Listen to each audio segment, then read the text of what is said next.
Assalamualaikum warahmatullahi wabarakatuh. Perkenalkan, nama saya Muhammad Faisal Akib. Hari ini saya akan melakukan resensi terhadap jurnal yang berjudul Sirkuit Ganda LNG Golden Pass 230 kV. Artikel ini membahas tentang tantangan dan solusi dalam membangun jalur sirkuit ganda 230 kV sepanjang 12 mil untuk fasilitas gas alam cair atau LNG Golden Pass di Sabine Pass, Texas. Proyek ini melibatkan sebanyak 228 struktur tiang pada kaison baja berlapis dasar dengan beberapa bagian jalur yang melewati rawa asin pesisir, lokasi superfund, lingkungan, dan berbagai fasilitas industri. Penulis utama artikel ini bernama Ernest C. Williamson Jr. Dia adalah seorang staff engineer di Energy Service Inc. dan Ronald L. Rowland selaku sebagai manajer desain jalur transmisi di energi. Proyek ini dimulai pada musim gugur tahun 2004 dan selesai antara bulan April dan Juli pada tahun 2008. Proyek ini berlokasi di dekat Sabine Pass, Texas, dengan sebagian besar jalur melewati properti industri di tenggara Port Arthur dan berlanjut ke selatan di sepanjang Texas State Highway 87. Tujuan proyek ini adalah untuk menyediakan layanan ke fasilitas gas alam cair LNG yang akan dioperasikan oleh Golden Pass LNG Terminal LLC. Jalur transmisi 230 kV yang baru dibangun ini diperlukan untuk memasok listrik ke gardu induk yang melayani fasilitas LNG. Karena berbagai lingkungan dan akses yang terbatas, konstruksi helikopter digunakan di sebagian besar proyek. Struktur dan kaisan dirancang dalam beberapa bagian agar dapat diangkut dan dipasang oleh helikopter. Selain itu, pondasi caison baja berlapis dasar dipilih untuk memudahkan pemasangan dengan helikopter.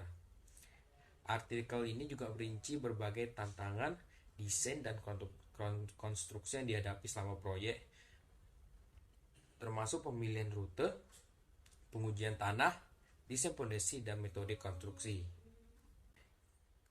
Kelebihan dari jurnal ini itu ada beberapa poinnya. Yang pertama, detail jurnal dengan detail teknis yang mendalam. Artikel ini memberikan penjelasan yang sangat rinci tentang tantangan teknis dan solusi yang diterapkan dalam proyek konstruksi jalur transmisi. Hal ini sangat bermanfaat bagi para profesional atau akademisi di bidang teknik sipil dan elektro. Yang kedua, studi kasus yang relevan. Proyek yang dijelaskan dalam artikel ini dapat menjadi studi kasus yang berharga bagi proyek-proyek serupa di masa depan, terutama yang melibatkan konstruksi di lingkungan yang menantang dan menggunakan helikopter untuk pemasangan. Yang ketiga, fokus pada inovasi.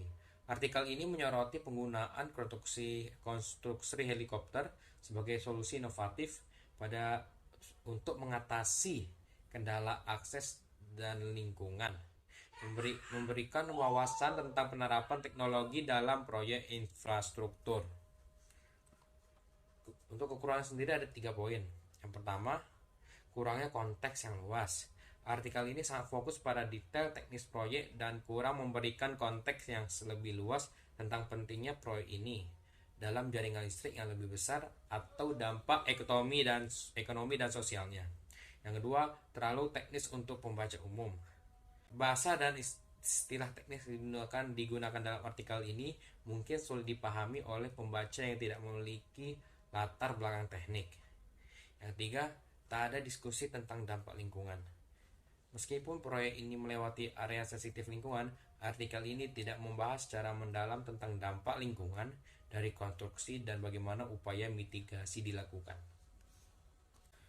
Saran dari saya untuk jurnal ini ada 3 poin. Yang pertama, menambahkan konteks yang lebih luas. Akan lebih bermanfaat jika artikel ini juga membahas bagaimana proyek ini berkontribusi pada peningkatan keandalan jaringan listrik, dampaknya terhadap masyarakat setempat, dan manfaat ekonomi yang dihasilkan. Yang kedua, menyederhanakan bahasa teknis.